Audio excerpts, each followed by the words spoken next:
Josh, here we are in the sunshine. Pre-season's over, the games have started. I know you've kind of been working your way back up to speed. Signed a new deal after maybe that being a bit uncertain over the summer. What does it feel like to be involved and working your way back towards that first team? It's great, yeah. I feel like all summer I was working hard. Obviously, it was tough getting the injury from last year, but I was just determined to work through it and obviously get back in the team, which I'm still trying to do. But for now, it's just about getting my fitness up. Just tell us about the injury. So it was about last year. I ended up I felt like I just woke up one day and I just had a sore back, but I kept playing through it. Hopefully, because I was around the first team, I was only making it worse. I think by playing on it. Went for my scan, and come back as a slip disc. Tried playing on, had 2 injections in the season. The first one worked, second one didn't, and obviously the only way to make it better was the operation. So it's not what you expect from a young person thinking about a bad back and back surgery. Maybe when you're an old boy like me, you think about aches and pains. Yeah. The timing of it couldn't have been worse, could it? With the number of injuries that were in the squad, with the fact that you'd made an impact on the first team.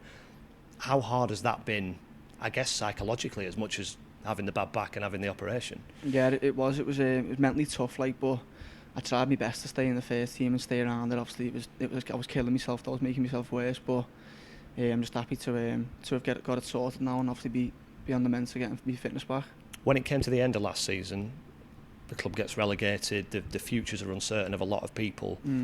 Was there a concern about whether your future would lie here? Yeah, definitely. Yeah, it's going to be, isn't it? Being injured, obviously, but I was just determined and made it my mission to get fit, and that's what I've done. What kind of a response do you get from the supporters? Just anecdotally, I see quite a lot on social media of people talking about you and can't wait for you to come back. How much of a lift does that sort of stuff give you? No, it does, yeah. The fans are amazing, always messaging me and giving me the best support and stuff. So that's why I owe it to them as much as myself to come back, get fit and show them what I can do. There's a real core of younger players kind of around your age in this squad this season. From a personal point of view, do you feel like Stanley fans have seen the best of you yet? They've seen what I've got. They haven't seen the best of me yet. I just need to obviously this is hopefully the end of all my injuries at the minute, and I'm hoping to just kick on now and obviously stay fit as long as I can to actually prove what I can actually do now. It's almost a year since that Burton Albion game here that ended 4-4 and you got your first Football League goal. That must have been such a high point. Yeah. And I guess it shows that football throws all sorts of things at you. It is. It's a roller coaster. I've obviously learned that in the past 2 years of playing. I hit the ground running last season. I knew in my head I was just going to be tunnel vision straight ahead, and obviously getting the injury just kills you off. But I'm just I'm willing and wanting to come back even better this year. So.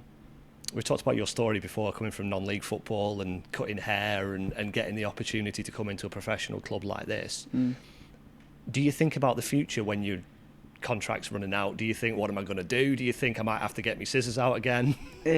Yeah, I do. But I've always been in that same frame of mind, just to be to kick on and wanting to better myself, and I just take it as it comes. Really, I'm not really thinking too much into the future. It's all about the here and now. So. That's what I've been thinking. When was the last time you got the scissors out in anger?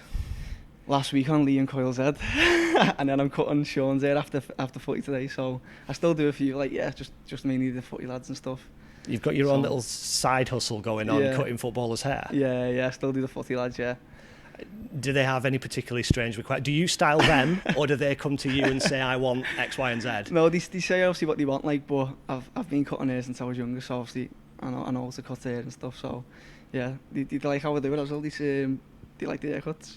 Is there a temptation, if there's been a bit of dressing room banter flying around, or you've been getting a bit of stick, to just stick a nightmare haircut on someone? No, I couldn't do that. It would be good revenge, though. It would, yeah, it would. Just stuff like that. You're very close with each other. Those of you that are travelling in the same car from Merseyside, those of you who are a similar age profile in the changing room, it's always been said for 20 odd years at this club that there's a sort of spirit that you can't get anywhere else. Despite relegation, do you still feel that? Yeah, 100%. Obviously, I feel like coming in, obviously, the first day, obviously you don't know anyone, do you know what I mean? But they make you feel at home, and like it feels like I've known them all my life, the lads, like, so yeah, it's a good set. And how much are you looking forward now to sort of kicking on and getting opportunities? I know you've not featured in the squad in the first couple of games, but how much in the near future are you hoping to get that chance? God, I'm excited, you know. Obviously the gaffer told me to get my fitness up in other games, which I have been doing. Played the other day, got two goals in that game, so I've got to keep kicking on, get my fitness, and then once I get my chance, I'm ready to take it.